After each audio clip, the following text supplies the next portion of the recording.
Ayunda tidur di situ?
Aku ingin menolak saat mama papa paksa aku untuk bertemu keluarga Mas Rafka di restoran.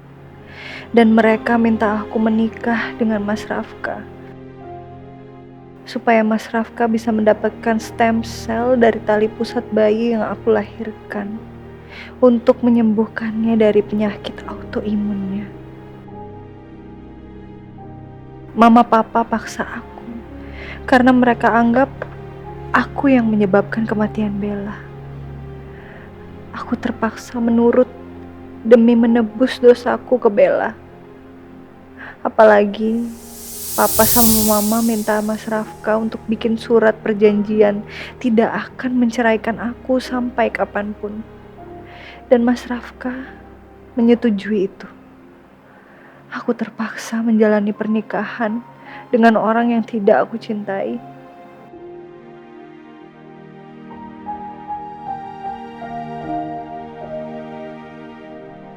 Jadi, Ayunda menikah dengan Rafka karena dianggap membunuh Bella.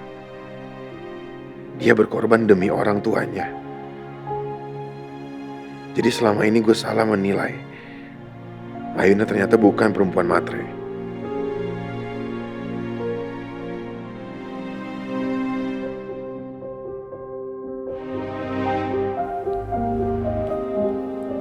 Kasihan Ayunda.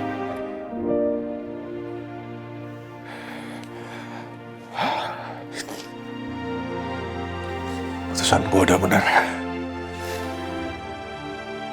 Ayunda harus bercerai sama Rafka.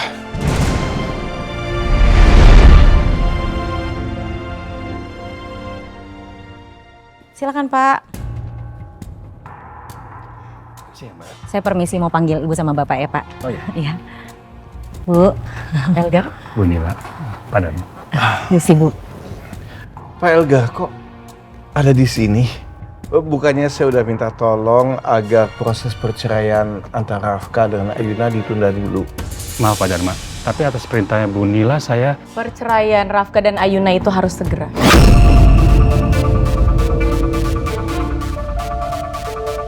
Gak bisa ditunda-tunda lagi.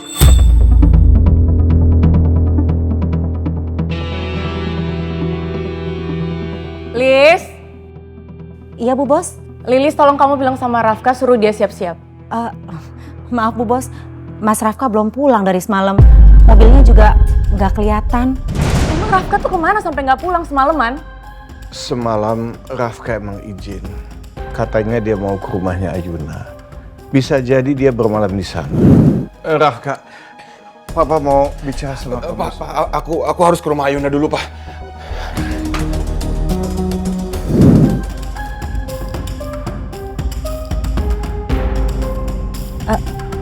Permisi Bu Bos. Papa tuh kenapa izinin Rafka ke rumahnya Ayuna? Papa, mereka tuh akan bercerai loh. Sayang, Rafka tuh bukan anak kecil lagi. Bisa jadi dia menyadari bahwa dia tuh belum bisa jauh dari Ayuna. Dan mereka masih saling membutuhkan. Kok Papa tiba-tiba ngomong kayak gini? Maksud Papa apa? Papa cuma memperhatikan. Semenjak ada pembicaraan soal perceraian, Rafka itu jadi sering emosi, marah-marah. Kadang dia melamun. Aku juga harus memikirkan kesehatan mental dia. Papa, udah jelas-jelas Rafka itu sudah setuju ingin bercerai, Pak. Atau enggak langsung aja? Langsung aja kita layangkan gugatan perceraian itu ke pengadilan agama. Biar keluarga itu berhenti drama.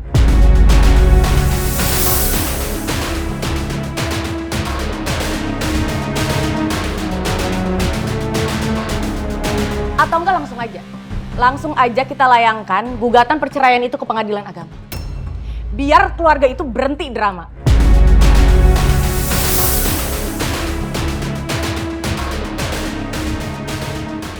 Ada baiknya kita mendengarkan dulu keinginan Rafka dan Ayuna. Bagaimanapun juga ini kan pernikahan mereka. Belum lagi kita juga harus tahu tuntutan dari orang tuanya Ayuna seperti apa. Bagaimanapun juga Pak Hendar dan Bu Meli sudah menikahkan anak mereka secara baik-baik. Kalaupun sampai harus berpisah, sebaiknya dilakukan dengan baik-baik juga. Oke, Pak. Pak Elgar, kalau gitu sekarang kita ke rumahnya Pak Hendar dan juga Bu Meli. Baik.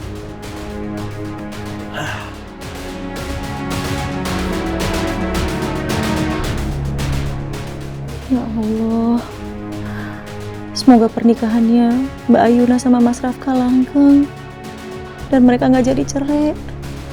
Amin.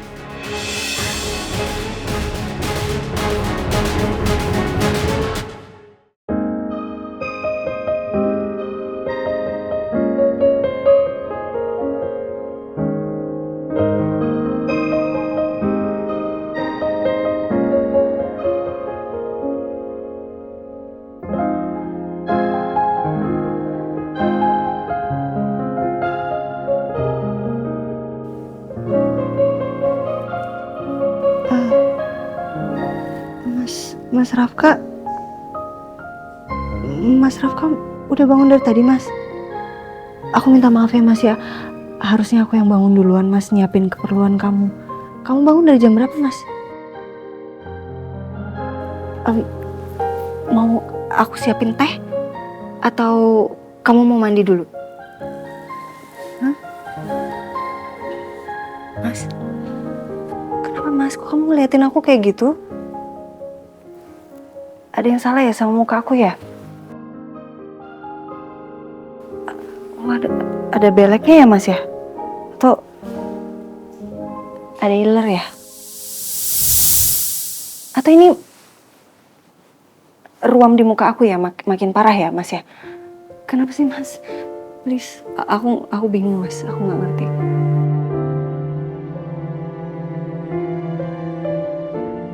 Aku mau minta maaf.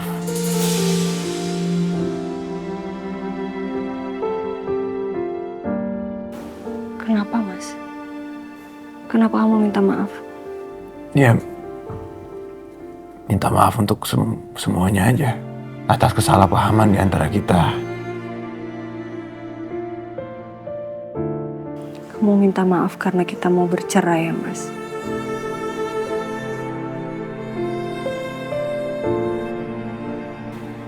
Yuna, dengan perceraian ini, kamu bisa dapat kebahagiaan yang baru. Kamu tuh berhak untuk bahagia, kamu tahu kan?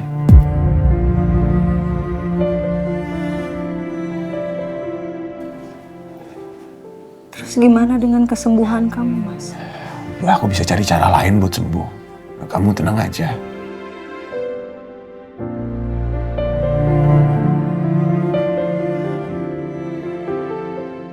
Terus menurut kamu, gimana caranya aku bisa bahagia? Kalau aku aja taunya kamu sedang bertahan hidup dan berusaha banget untuk sembuh.